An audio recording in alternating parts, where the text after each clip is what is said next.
Dear CA Industry students, CA Indazan Asaya. നമ്മൾ ഇന്ന് plan ചെയ്തിരിക്കുന്നത് സെപ്റ്റംബർ 2026ലേക്കുള്ള ഓഡിറ്റിൻ്റെ മാരത്തോണാണ്. ആൻഡ് ഓഡിറ്റ് മാരത്തോൺ എന്ന് പറയുമ്പോൾ നമ്മൾ ക്വസ്റ്റ്യൻസും ആൻസേഴ്സും ആയിട്ടാണ് ചാപ്റ്റർ നമ്പർ 1 മുതൽ 11 വരെയുള്ള സെഗ്മെൻറ്റ്സ് കവർ ചെയ്യാൻ വേണ്ടി പോകുന്നത്. അതിലെ ഈ അറ്റംപ്റ്റിലേക്കുള്ള ഏറ്റവും ഇമ്പോർട്ടൻ്റ് ആയ ക്വസ്റ്റ്യൻസും അതിൻ്റെ ആൻസേഴ്സും നമ്മൾ കവർ ചെയ്യുന്നതായിരിക്കും. And not only for September students, those attending for Jan 27, those attending May 27 can also watch this video and have a conceptual clarity from chapter number 1 to 11 with the help of questions and answers. അപ്പോൾ നമുക്ക് audit എന്ന paper clear ചെയ്യാൻ വേണ്ടിയിട്ട് നിങ്ങൾ ചെയ്യേണ്ട 4 important കാര്യങ്ങളും and that followed by 5 points ആണ് ഞാൻ ആദ്യം പറയാൻ വേണ്ടി പോകുന്നത്. കോൺസെപ്റ്റ്സ് ക്ലിയർ ആവാതെ നിങ്ങൾക്ക് ഓഡിറ്റ് ടാക്കിൾ ചെയ്യാൻ വേണ്ടി പറ്റത്തില്ല. എങ്ങനെയാണ് കോൺസെപ്റ്റ്സ് നമ്മൾ ക്ലിയർ ആക്കാൻ വേണ്ടി പോകുന്നത്? കോൺസെപ്റ്റ്സ് ക്ലിയർ ആവണമെങ്കിൽ നിങ്ങൾ SA 200 മുതൽ SA 700 സീരീസ് വരെയുള്ള സ്റ്റാൻഡേർഡ്സിലെല്ലാം ഇൻഡെപ്ത് ആയിട്ടുള്ള നോളജ് ഉണ്ടാവണം. അത് നിങ്ങൾ ജസ്റ്റ് അതിൻ്റെ പേര് പഠിച്ചത് കൊണ്ടോ അത് ഏതാ സ്റ്റാൻഡേർഡ് എന്ന് എനിക്കറിയാം എന്നതുകൊണ്ടോ മാത്രം നമുക്കിവിടെ രക്ഷപ്പെടാൻ വേണ്ടി പറ്റില്ല. എന്തെല്ലാം ക്വസ്റ്റ്യൻസ് ആണ് ഓരോ സെഗ്മെൻറ്റും വന്നിരിക്കുന്നത്, എങ്ങനെയാണ് ഓരോ ചാപ്റ്റേഴ്സിനെയും ഞാൻ ടാക്കിൾ ചെയ്യേണ്ടത് എന്ന് നിങ്ങൾ എന്ത് ചെയ്യേണ്ടതുണ്ട്, മനസ്സിലാക്കേണ്ടതുണ്ട്. എൻ്റെ ക്വസ്റ്റ്യൻ ബാങ്ക് ചെയ്ത കുട്ടികൾക്കറിയാം, അതിൽ ഓരോ സ്റ്റാൻഡേർഡ് വൈസായിട്ട് നമ്മൾ ക്വസ്റ്റ്യനും അതിൻ്റെ ആൻസേഴ്സും കൊടുത്തിട്ടുണ്ടാവും. നിങ്ങൾ ഓരോ സ്റ്റാൻഡേർഡ്സും പഠിക്കുന്നതിൻ്റെ കൂടെ തന്നെ ആ സ്റ്റാൻഡേർഡുമായി ബന്ധപ്പെട്ട ക്വസ്റ്റ്യൻസും അല്ലെങ്കിൽ ഓരോ ചാപ്റ്ററും പഠിക്കുമ്പോൾ ആ ചാപ്റ്ററുമായി ബന്ധപ്പെട്ട ക്വസ്റ്റ്യൻസും ചെയ്യാൻ വേണ്ടി ശ്രമിക്കണം. എന്നാലേ നമുക്കിത് ടാക്കിൾ ചെയ്യാൻ വേണ്ടി പറ്റത്തുള്ളൂ. ഓക്കെ ആണോ? അപ്പോൾ കോൺസെപ്റ്റ് അറിയുക എന്ന് പറയുന്നത് വളരെ വളരെ ക്രൂഷ്യലാണ്, ഇമ്പോർട്ടൻ്റ് ആണ്. അതിന് ബാങ്ക് പോലെയുള്ള ചാപ്റ്റേഴ്സ്, ഓട്ടോ FS പോലുള്ള ചാപ്റ്റേഴ്സ് അല്ലെ സ്പെഷ്യൽ ഔട്ട് പോലുള്ള ചാപ്റ്റേഴ്സ് ഒന്നും സ്റ്റാൻഡേർഡ്സ് അല്ല ഫോക്കസ് ചെയ്യുന്നത്. അത് പക്ക കോൺസെപ്റ്റിലേക്കാണ് അതിൻ്റെ ഫോക്കസ് പോകുന്നത്. എന്നാൽ ചാപ്റ്റർ നമ്പർ 2 മുതൽ ഈവൻ ചാപ്റ്റർ നമ്പർ 1 200 മുതൽ ഇങ്ങോട്ട് സ്റ്റാൻഡേർഡിനെ പറ്റി നിങ്ങൾക്ക് അറിയണം. അപ്പോൾ നമ്മൾ സ്റ്റാൻഡേർഡിനെ പറ്റി പറയുകയാണെങ്കിൽ SA 200 നമ്മുടെ അടുത്ത് പറയുന്നത് എന്താണ്? റീസണബിൾ അഷുറൻസ് ആണ് കൊടുക്കാൻ വേണ്ടി പറ്റുക. അല്ലെങ്കിൽ എന്താണ് ഓഡിറ്റും റിവ്യൂ തമ്മിലുള്ള വ്യത്യാസം. അങ്ങനെ ഓഡിറ്റ് എന്താണെന്ന് പറയുന്ന SA 200ഉം അത് കഴിഞ്ഞ് SA 210ലേക്ക് വരുന്ന സമയത്ത് ഓഡിറ്റ് എൻഗേജ്മെന്റ് ലെറ്ററും മറ്റു കാര്യങ്ങളും കൊടുത്തിട്ട് മാത്രമേ നമ്മൾ വർക്ക് സ്റ്റാർട്ട് ചെയ്യാവുള്ളൂ എന്ന് പറയുന്ന SA 210യും അതുപോലെ തന്നെ ക്വാളിറ്റിയോടുകൂടിയുള്ള വർക്ക് നമ്മൾ ചെയ്യണം എന്ന് പറയുന്ന SA 220യും നിങ്ങൾ ചെയ്യുന്ന എല്ലാ വർക്കുകളും കൃത്യമായി ഡോക്യുമെൻ്റ് ചെയ്യണം എന്ന് പറയുന്ന SA 230യും ഫ്രോഡോ മറ്റു കാര്യങ്ങളോ ഉണ്ടെങ്കിൽ അത് കൃത്യമായിട്ട് റിപ്പോർട്ട് ചെയ്യണം എന്ന് പറയുന്ന SA 240യും അതുപോലെ ലോ ആൻഡ് റെഗുലേഷൻസ് പാലിച്ചുകൊണ്ടാണ് നിങ്ങൾ വർക്ക് ചെയ്യേണ്ടത് എന്ന് പറയുന്ന 250യും അതുപോലെ TCWGയുമായിട്ടുള്ള കമ്മ്യൂണിക്കേഷനെ പറ്റി പറയുന്ന 260യും നിങ്ങൾ ഡെഫിഷ്യൻസീസ് എങ്ങനെയാണ് പറയുന്ന 265യും ഇത്രയും സ്റ്റാൻഡേർഡ്സ് ഇൻ 200 സീരീസ് നിങ്ങൾക്ക് നല്ല രീതിയിൽ അറിയണം. ഓക്കെ ആണോ? ഇനി 300ലേക്ക് പോയാൽ അത് പ്ലാനിംഗ് ആണ് പറയുന്നത്. 315ലേക്ക് പോയാൽ അണ്ടർസ്റ്റാൻഡിങ് ദ എൻറ്റിറ്റിയാണ് പറയുന്നത്. 320ലേക്ക് പോകുമ്പോൾ അത് മെറ്റീരിയാലിറ്റിയെ പറ്റിയാണ് പറയുന്നത്. 330ലേക്ക് പോകുമ്പോൾ നമ്മൾ റിസ്കിനെ അസസ് ചെയ്യുന്നതിനുള്ള റെസ്പോൺസ് ആണ് സംസാരിക്കുന്നത്. ഇനി നമ്മൾ 450 എന്ന് പറയുന്ന സ്റ്റാൻഡ് ഇൻ ബിറ്റ്വീൻ ഉണ്ട്, ഇവാലുവേറ്റിംഗ് സ്റ്റേറ്റ്മെൻറ്റ്സ്. അതുപോലെ 500 മുതൽ അങ്ങോട്ട് ഓഡിറ്റ് എവിഡൻസ്, അതുപോലെ തന്നെ 501 inventory litigation segment information, 505 external confirmation, 510 opening balance, 520 analytical procedure, 530 sampling, 550 പോകുമ്പോൾ related party transactions, 560 subsequent events, 570 going concern, 580 written representation, 610 പോകുമ്പോൾ using the work of another auditor. ഞാനിതൊന്നും ഏതെങ്കിലും ടെലിപ്രോംപ്റ്ററോ അല്ലെങ്കിൽ വല്ല മോണിറ്ററോ വെച്ച് പറയല്ല. സ്റ്റാൻഡേർഡ്സിന്റെ പേരും അതെന്താണെന്ന് ഞാൻ പറയുന്നത് പോലെ നിങ്ങൾക്കും അത് പറയാൻ പറ്റണം. Why it is important? Because as per relevant standards on auditing എന്നും പറഞ്ഞുകൊണ്ട് നിങ്ങൾ ആൻസർ ചെയ്യുമ്പോൾ നിങ്ങളുടെ മാർക്ക് കുറയാണ്. പകരം നിങ്ങൾ ആൻസേഴ്സ് ചെയ്യുന്ന സമയത്ത് നിങ്ങൾ ആ സ്റ്റാൻഡേർഡ് കോട്ട് ചെയ്തുകൊണ്ട് അത് എഴുതുമ്പോൾ അതിൻ്റെ ഒതൻറ്റിസിറ്റിയാണ് എന്താവുന്നത്, ഇൻക്രീസ് ആവുന്നത്.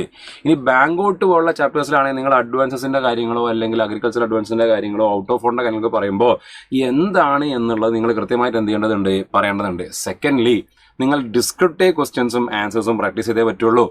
എന്നാലേ നിങ്ങൾക്ക് ഇത് ഏത് സ്റ്റാൻഡേർഡിൽ നിന്നും ഏത് ചാപ്റ്ററിൽ നിന്നുമാണ് ഈ ക്വസ്റ്റ്യൻ വന്നതെന്ന് മനസ്സിലാക്കാൻ വേണ്ടി പറ്റുള്ളൂ. അപ്പോൾ നിങ്ങൾ ക്വസ്റ്റ്യൻസ് അതുപോലെ തന്നെ അതിൻ്റെ ഡിസ്ക്രിപ്റ്റീവ് ആയിട്ടുള്ള ആൻസേഴ്സ് കൃത്യമായിട്ട് റെഗുലറായിട്ട് നിങ്ങൾ ചെയ്തുകൊണ്ടിരിക്കണം. ക്വസ്റ്റ്യൻ ബാങ്ക് മേടിക്കുക, എന്നിട്ട് കൃത്യമായിട്ട് അത് ചെയ്തുകൊണ്ടേ ഇരിക്കുക. ഒരു സമയം അതിനായിട്ട് മാറ്റി വെക്കുക. ക്വസ്റ്റ്യൻ നല്ല രീതിയിൽ വായിക്കുക, ആൻസർ വായിക്കുക. നിങ്ങൾ അതിൻ്റെ ആൻസർ എന്താണ് ഇത് സംഭവിച്ചിരിക്കുന്നത്, എന്താണ് ക്വസ്റ്റ്യനിൽ ചോദിച്ചിരിക്കുന്നത് എന്ന് മനസ്സിലാക്കിയതിന് ശേഷം ആ പേപ്പർ അങ്ങോട്ട് മാറ്റി വെക്കുക, അല്ലെങ്കിൽ ആ ബുക്ക് അങ്ങോട്ട് മാറ്റി വെച്ചതിന് ശേഷം ഒരു ബ്ലാങ്ക് പേപ്പറിലേക്ക് നിങ്ങൾക്ക് എന്താണോ മനസ്സിലായത് അത് റൈറ്റ് ചെയ്യുക. നിങ്ങൾ ആലോചിച്ചെടുക്കുക എന്താണ് നിങ്ങൾക്ക് എഴുതാൻ പറ്റുന്നത്. ഇല്ലാതെ നിങ്ങളിത് ഓഡിറ്റ് എനിക്ക് മറന്നുപോകും, ഓഡിറ്റ് എനിക്ക് ഓർമ്മ കിട്ടൂല, ഇതന്നെ പറഞ്ഞുകൊണ്ടിരുന്നു കഴിഞ്ഞാൽ നിങ്ങളെ സബ് കോൺഷ്യസ് മൈൻഡ് അതന്നെ പറഞ്ഞെടുക്കും, അത് റിപ്പീറ്റ് ചെയ്തുകൊണ്ടിരിക്കും. അപ്പോൾ നിങ്ങൾക്ക് ഒരിക്കലും ഈ സബ്ജക്റ്റ് ടാക്കിൾ ചെയ്യാൻ വേണ്ടി പറ്റത്തില്ല. പകരം നിങ്ങൾ എന്താ ചെയ്യണ്ടേ, നിങ്ങളൊരു ക്വസ്റ്റ്യൻ എടുക്കുക, ഒരു ആൻസർ എടുക്കുക, അത് പഠിക്കുക, മനസ്സിരുത്തി ഒന്ന് പഠിക്കുക, അതൊന്ന് മാറ്റി വെച്ചതിന് ശേഷം ആ ക്വസ്റ്റ്യനും ആ ആൻസറും എന്ത് ചെയ്യുക, റൈറ്റ് ചെയ്യുക. റൈറ്റ് ചെയ്തതിന് ശേഷം ആ ക്വസ്റ്റ്യൻ്റെ ആൻസറും നിങ്ങൾ എഴുതിയ ആൻസർ തമ്മിൽ കമ്പയർ ചെയ്യുക. എന്നിട്ട് എത്രത്തോളം അത് ബെറ്റർ ആയിട്ടുണ്ട് എന്ന് നമ്മൾ എന്ത് ചെയ്യേണ്ടതുണ്ട്, നോക്കേണ്ടതുണ്ട്. ആ ടെക്നിക്കാണ് ഞാൻ താഴെ അവിടെ RRAR എന്ന് പറഞ്ഞ് എഴുതിയിരിക്കുന്നത്. R stands for reading the context or reading the essay. Again, second R stands for revision, and next R stands for recollection, and fourth stands for answer writing practice, and last for review. നിങ്ങളൊന്ന് പഠിക്കുക, അത് revise ചെയ്യ്, അത് recollect ചെയ്യ്, എന്നിട്ട് right ചെയ്യ്, അതിനുശേഷം അത് റിവ്യൂ ചെയ്യ്. ഇങ്ങനെ നിങ്ങൾ പഠിച്ചാലേ ഇത് കിട്ടുള്ളൂ. ഇല്ല നിങ്ങൾ ജസ്റ്റ് വായിച്ച് പോയിട്ട് അതങ്ങോട്ട് എക്സാം ഹോളിൽ വരുമെന്ന് ചോദിച്ചാൽ വരത്തില്ല. ഈ എഫേർട്ട് നിങ്ങളുടെ ഭാഗത്തുനിന്ന് വളരെ റിലീജിയസ്ലി, വളരെ ഹോണസ്റ്റ്ലി നിങ്ങൾ ചെയ്താൽ നിങ്ങൾക്ക് ക്രാക്ക് ചെയ്യാൻ വേണ്ടി പറ്റും. കുറേ സ്റ്റുഡൻസ് എബോവ് 80 മാർക്സ് സ്കോർ ചെയ്തിട്ടുണ്ട് ഓഡിറ്റിൽ, and that is possible only by doing this types of techniques in your preparations. And study ചെയ്താൽ മാത്രം പോരാ, അല്ലെങ്കിൽ വായിച്ചാൽ മാത്രം പോരാ, നിങ്ങൾ പ്രിപ്പയർ ചെയ്യ്. Preparation is different from studying or reading. Just read ചെയ്തുകൊണ്ട് മാത്രം നിങ്ങൾക്ക് ഓട്ടുപോലത്തെ സബ്ജക്റ്റ് ടാക്കിൾ ചെയ്യാൻ പറ്റത്തില്ല. നിങ്ങൾ എന്ത് ചെയ്യണം, പ്രിപ്പയർ ചെയ്യണം, നോട്ട് മേക്കിംഗ് ചെയ്യണം, ആൻസർ റൈറ്റിംഗ് പ്രാക്ടീസ് ചെയ്യണം, നല്ല രീതിയിൽ റിവൈസ് ചെയ്യണം, നിങ്ങൾ കോൺസെപ്റ്റുവൽ ക്ലാരിറ്റി ഉണ്ടാക്കണം. അത് മാത്രമല്ല നിങ്ങൾ കേസ് ബേസ്ഡ് ആയിട്ടുള്ള MCQs പ്രാക്ടീസ് ചെയ്യണം. ഇന്നത്തെ സെഷൻ്റെ ഞാൻ സ്റ്റാർട്ട് ചെയ്യാൻ പോകുന്ന ഒരു കേസ് ബേസ്ഡ് MCQ വെച്ചിട്ടാണ്. That has been asked for May 2026 exam, and I will show you how you have to tackle such type of question. And very very very very important ആണ് answer writing practice. എൻ്റെ regular batch attend ചെയ്ത ഏത് സ്റ്റുഡൻറ്റിനും അറിയുന്ന കാര്യമാണ് answer writing practice. ഇന്നെടുത്ത portion നമ്മൾ പിറ്റേ ദിവസം രാവിലെ വന്നിട്ട് എഴുതാൻ പറയും. 100 സ്റ്റുഡൻസോ 150 സ്റ്റുഡൻസോ 200 സ്റ്റുഡൻസോ ഉള്ള ബാച്ചാണെങ്കിൽ നമ്മളിത് പറയും. എത്ര കുട്ടികളാണ് കൃത്യമായിട്ട് ഇത് എഴുതിയിട്ടുള്ളത്? അവരൊക്കെ ക്വാളിഫൈ ചെയ്തിട്ടുണ്ട്, അവരൊക്കെ പാസ്സായിട്ടുണ്ട്. അത് ചെയ്യാത്ത കുട്ടികളാണ് സ്ട്രഗിൾ ചെയ്യുക. ആ ചെയ്യാത്ത കുട്ടികൾ ഇപ്പോഴും വീഡിയോ കാണുന്നുണ്ടെങ്കിൽ നിങ്ങൾ ഇനിയെങ്കിലും അത് തുടങ്ങുക. നല്ല രീതിയിൽ ആൻസർ പ്രാക്ടീസ് ചെയ്ത് കഴിഞ്ഞാൽ നിങ്ങൾക്ക് ഓട്ടുള്ള സബ്ജക്റ്റ് ടാക്കിൾ ചെയ്യാൻ പറ്റും. കാരണം even May 2026 suggested answer ഇപ്പോൾ അവൈലബിൾ ആണ്. Every questions, most of the questions are direct questions. എന്താ ഇഷ്യൂ നടക്കുന്ന എവിടെയാ? 34 പേജാണ് ക്വസ്റ്റ്യൻ പേപ്പർ ഇരിക്കുന്നത്. നിങ്ങളത് റീഡ് ചെയ്യാൻ നിങ്ങൾക്ക് ഒത്തിരി സമയമെടുക്കും. പക്ഷേ നിങ്ങളത് നോക്കിയാൽ മനസ്സിലാവും ക്വസ്റ്റ്യൻസ് വളരെ ഡയറക്റ്റാണ്. ഈവൺ ഓഡിറ്റ് പ്രോഗ്രാമിൻ്റെ ഡിസ്അഡ്വാൻറ്റേജ് വരെ ചോദിച്ചിട്ടുണ്ട്. വളരെ ഡയറക്റ്റ് ആയിട്ടുള്ള ക്വസ്റ്റ്യൻസ് ആണ് ചോദിച്ചിരിക്കുന്നത്. പക്ഷേ വലിയൊരു കഥ പോലെ ആദ്യം അവർ പറഞ്ഞു വെക്കുന്നുണ്ട്. അത് നിങ്ങൾ മനസ്സിലാക്കിയേ പറ്റുള്ളൂ, അത് ടാക്കിൾ ചെയ്തേ പറ്റുള്ളൂ. ഓക്കെ ആണോ? അപ്പം നേരെ ഞാൻ ഇതിലേക്ക് വരികയാണ്, നമ്മളുടെ കാര്യത്തിലേക്ക് വരികയാണ്. സോ ഓഡിറ്റിലെ ഏറ്റവും ഇമ്പോർട്ടൻറ്റ് ക്വസ്റ്റ്യൻസ് പറഞ്ഞിട്ടാണ് നമ്മൾ ഈ വീഡിയോ ചെയ്യുന്നത്. ഇത് ഇപ്പോഴത്തെ specific target for exam September 26 ആണെങ്കിലും ഐ എം റിപ്പീറ്റിംഗ്, അത് കഴിഞ്ഞ് 2 അറ്റംപ്റ്റിലേക്കുള്ള കുട്ടികൾക്കും ഇത് യൂസ്ഫുൾ ആയിരിക്കും. But we are planning to give you this marathon in the upcoming attempts. Okay, so നേരെ ഞാൻ ഈ ക്വസ്റ്റ്യനിലേക്ക് വരികയാണ്. ഇത് ആക്ച്വലി May 2026 ചോദിച്ച ക്വസ്റ്റ്യൻ ആണ്. കേസ് ബേസ്ഡ് MCQs നിങ്ങൾ എങ്ങനെയാണ് ചെയ്യേണ്ടത്, എങ്ങനെയാണ് ടാക്കിൾ ചെയ്യേണ്ടത് എന്ന് മനസ്സിലാക്കി തരാൻ വേണ്ടിയിട്ടാണ് ഞാൻ ഈ ക്വസ്റ്റ്യൻ ചെയ്യുന്നത്. സോ നോക്കാം. Green peak limited, A leading producer of sustainable packaging material, manufacturers A range of products including corrugated boxes and paper products. For the financial year 25-26, LMN Chartered Accountants were appointed as statutory auditors of the company. The audit was led by CA Aman Verma. The engagement partner of CA Verma ensures that audit team follows firm's policy, supervise audit work and ensure compliance with the professional standards. അപ്പോൾ first 2 paragraph നമ്മൾ ക്ലയൻറ്റിൻ്റെ പേരും അതുപോലെ തന്നെ ഫേമിൻ്റെ പേരും establish ചെയ്യാണ്. Case based question നമ്മൾ എപ്പോഴും കാണുന്ന സംഭവമാണ്. ഞങ്ങൾ ആദ്യത്തെ പാരഗ്രാഫുകളിൽ ആരാണ് ഈ ഫേം വോട്ട് ചെയ്യുന്ന ആൾക്കാർ, അല്ലെ ആരാണ് ഈ ഫേം വോട്ട് ചെയ്യുന്ന ഫേം, അതുപോലെ തന്നെ ആരാണ് ഈ CA, ഏത് ക്ലയൻറ്റിനെയാണ് വർക്ക് ചെയ്യുന്നത്, ഏത് ബിസിനസ്സാണ് ചെയ്യുന്നത്, ഇങ്ങനത്തെ കാര്യങ്ങളൊക്കെ ആയിരിക്കും എന്ത് ചെയ്യുക, എസ്റ്റാബ്ലിഷ് ചെയ്യുക. അത് ഓൾറെഡി ഇവിടെ എസ്റ്റാബ്ലിഷ്ഡ് ആയി. CA Verma obtaining an understanding of the company's operations and documented audit plan activity, including matters relevant to overall strategy and audit program. At least നിങ്ങൾ ഈ വാക്കുകൾ കാണുമ്പോൾ നമ്മൾ ചാപ്റ്റർ നമ്പർ 2 എന്നാണ് ക്വസ്റ്റ്യൻ വന്നിരിക്കുന്നത്. മനസ്സിലാക്കുക, ഞാൻ എപ്പോഴും പറയുന്ന ചാപ്റ്റർ നമ്പർ 1, 2, 6, 11 ഈ 4 ചാപ്റ്റേഴ്സും നിങ്ങൾ ഓഡിറ്റിൽ എന്ത് ചെയ്യണം, ക്രാക്ക് ചെയ്യണം. ഫസ്റ്റ് നിങ്ങൾ തീർക്കേണ്ട ക്വസ്റ്റ്യൻ അതാണ്, അല്ലെങ്കിൽ ചാപ്റ്റേഴ്സ് അതാണ്. 1, 2, 6, 11 അൺഡൗട്ടബ്ലി ഈ 4 ചാപ്റ്റേഴ്സ് നിങ്ങൾ തീർത്താൽ you are getting minimum 20 marks, and if you are lucky enough it can go about 25 marks also. അപ്പൊ സെക്കൻഡ് ചാപ്റ്റർ എന്ന് പറയുന്ന ഓഡിറ്റ് പ്രോഗ്രാം, ഓഡിറ്റ് സ്ട്രാറ്റജി എന്ന് പറയുന്ന ചാപ്റ്റർ, ഓഡിറ്റ് പ്ലാനിംഗ് എന്ന് പറയുന്ന chapter very important. During the audit team performed procedures relating to property, plant and equipment, including examination of accounting records, supporting documents, fixed asset register and depreciation calculation in FS. അപ്പം just അവർ financial സ്റ്റേറ്റ്മെന്റ്സുമായിട്ട് ബന്ധപ്പെട്ട കാര്യങ്ങൾ നോക്കിയെന്ന് പറയുന്നു. അവിടെ എന്തൊക്കെയാണ് നോക്കിയെന്നാണ് അവർ പറഞ്ഞിരിക്കുന്നത്. Next, additionally auditor carried out following substantive procedure. Let me give you a tip for you. ഇങ്ങനെ ചില കാര്യങ്ങൾ ചെയ്തിട്ടുണ്ട് എന്നും പറഞ്ഞിട്ട് ക്വസ്റ്റ്യൻ്റെ അകത്തൊരു ലിസ്റ്റ് ഡൗൺ ചെയ്യുന്നുണ്ടെങ്കിൽ ആ ഏരിയനെ നിങ്ങൾ വളരെ ഇമ്പോർട്ടൻ്റ് ആയ ഒരു ഏരിയ ആയിട്ട് എന്ത് ചെയ്യണം, കാണണം. ഇത് ബേസ് ചെയ്തുകൊണ്ടുള്ള ക്വസ്റ്റ്യൻസ് നമുക്ക് എക്സ്പെക്ട് ചെയ്യാവുന്നതാണ്. Look at first one. Auditor compares current year or administrative expenses with expense of previous year.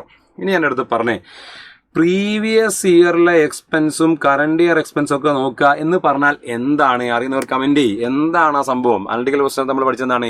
Trend analysis അല്ലേ? കഴിഞ്ഞ വർഷം എന്താണോ സംഭവിച്ചത്, ആ എക്സ്പെൻസ് എത്രയാണ് ഈ വർഷം വരുന്നതെന്ന് കമ്പയർ സമയത്ത് trend analysis. He notice that company pay sales commission 4% on total sale. Based on total sale recorded during the year, auditor estimates the expected commission and compares with the commission expense recorded in the books. ഇവിടെ എന്താ സംഭവിച്ചിരിക്കുന്നത്? അവരെത്ര കമ്മീഷനാണോ കൊടുത്തത്, അത് എത്രയാണത് ബുക്സിൽ record ചെയ്തത്, രണ്ടും തമ്മിൽ എന്ത് ചെയ്യാണ്, കമ്പയർ ചെയ്യുകയാണ് ചെയ്യുന്നത്. He compared inventory turnover ratio of current year with previous year. See, that is പക്ക ratio analysis using historical data of production volume and power consumption. Auditor develops statistical model to estimate expected electricity expense for the current year. See, statistical model എന്നൊക്കെ പറഞ്ഞു കഴിഞ്ഞാൽ structural modelling എന്ന് പറയുന്ന simulation എല്ലാം പറയുന്ന ടോപ്പിക്കിലേക്കാണ് പോവുക. Again hope you remember this idea which you got during SA 520. Okay ആണോ? ഇനി ഇത്രയും ബാക്ക്ഗ്രൗണ്ട് വെച്ചുകൊണ്ട് നമുക്ക് എന്ത് ചെയ്യാം, ഈ MCQs ഒന്ന് ക്രാക്ക് ചെയ്യാൻ വേണ്ടി നോക്കാം. Look at first MCQ. Which of the following statements relating to firm system of quality control are correct in respect to SQC1? SQC1 ഇതിൽ ഏത് സ്റ്റേറ്റ്മെന്റ് ആണ് കറക്റ്റ്? SQC1 കമ്പയർ ചെയ്യുന്ന സമയത്ത് ഇതിൽ ഏത് കാര്യത്തെയാണ് നമുക്ക് കറക്റ്റ് എന്ന് പറയാൻ പറ്റുന്നത്? Look at the first one. The firm system of quality control consists of policies designed to be established separately for each audit engagement.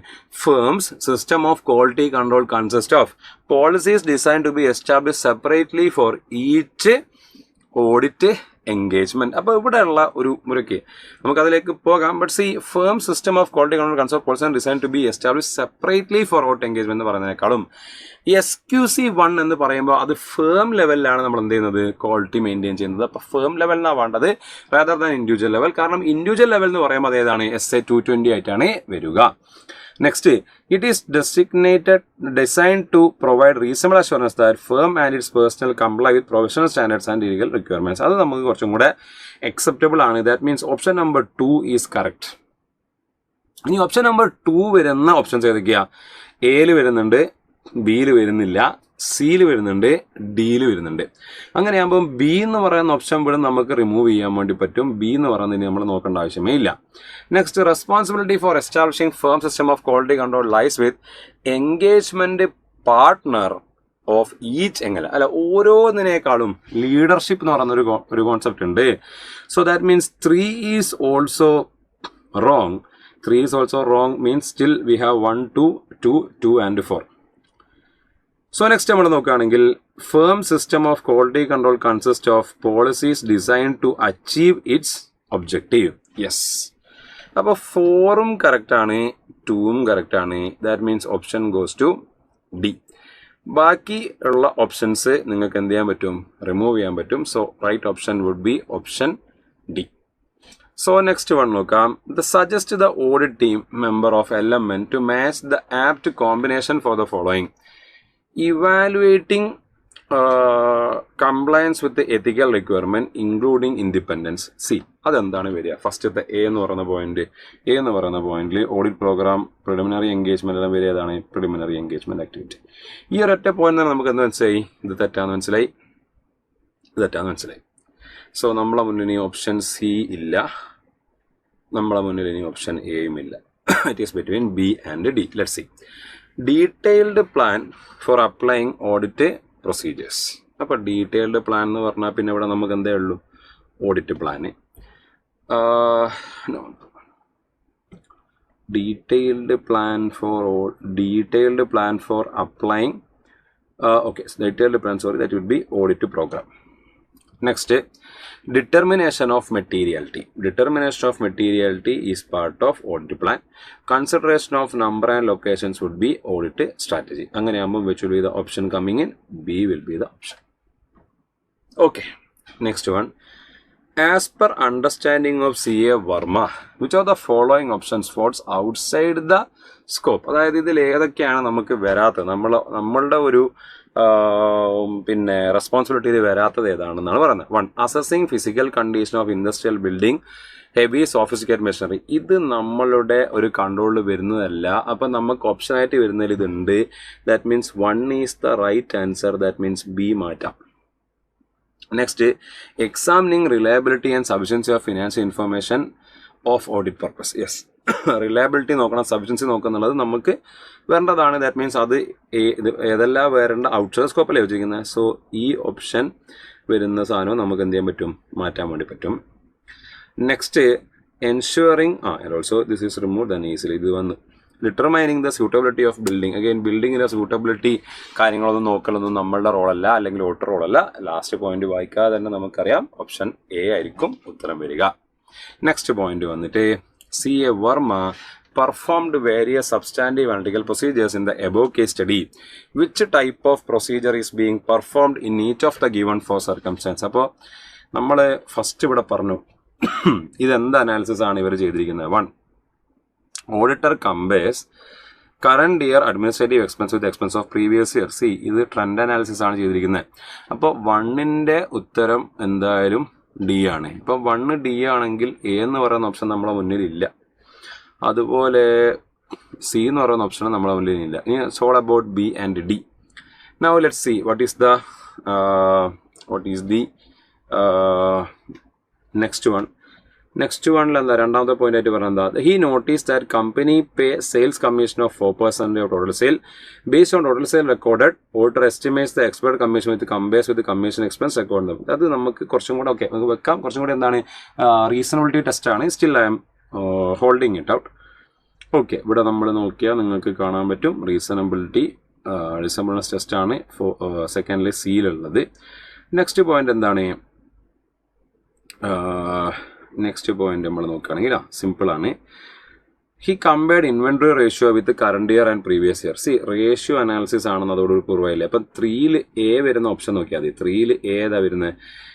Okay, ഇതിലും 3ൽ എ വരുന്നുണ്ട്, ഇതിലും 3ൽ എ വരുന്നുണ്ട്. So because it is very easy. കാരണം ratio analysis ആണ് എന്നുള്ളത് എന്താണ് വളരെ easy ആയിട്ട് പറയും. Okay, now let's look at the fourth പോയിന്റിൽ എന്താ പറയുന്നതെന്ന് നോക്കുന്നതോടുകൂടി ഇത് കയ്യിൽ കിട്ടും. നോക്കിക്കോ. Using historical data of production volume and power consumption auditor develop statistical model. Statistical model എന്നെല്ലാം പറഞ്ഞാൽ പിന്നെ നേരെ എവിടത്തേക്ക് പോകണം? That means 4 goes to structural building. 4 B വരുന്നത്. അപ്പം that means option is D. C, നിങ്ങൾ ഇതുപോലെയുള്ള കേസ് സ്റ്റഡി ബേസ്ഡ് ക്വസ്റ്റ്യൻസ് ചെയ്തോ നിർബന്ധമാണ്. ഈവൻ ടെക്സ്റ്റ് ബുക്കിൻ്റെ ലാസ്റ്റിലേക്ക് അവരത് കൊടുത്തിട്ടുണ്ട്, നിങ്ങളത് ചെയ്യണം. ഓക്കെ ആണോ? Fine. Now we are moving on to descriptive question. ഓരോ ചാപ്റ്ററിനും കുറച്ച് ക്വസ്റ്റ്യൻ എന്നുള്ള ലെവലിലാണ് നമ്മൾ പ്ലാൻ ചെയ്തിരിക്കുന്നത്. നമുക്ക് നോക്കാം. ഓരോ ചാപ്റ്ററിനും ഒരു 2-3 ക്വസ്റ്റ്യൻസ്, ചാപ്റ്റർ വലുതാകുന്നതിനനുസരിച്ച് കൂടുതൽ ക്വസ്റ്റ്യൻസ് പ്ലാൻ ചെയ്തിട്ടുണ്ട്. നോക്കാം. ഓക്കെ ആണോ? All good.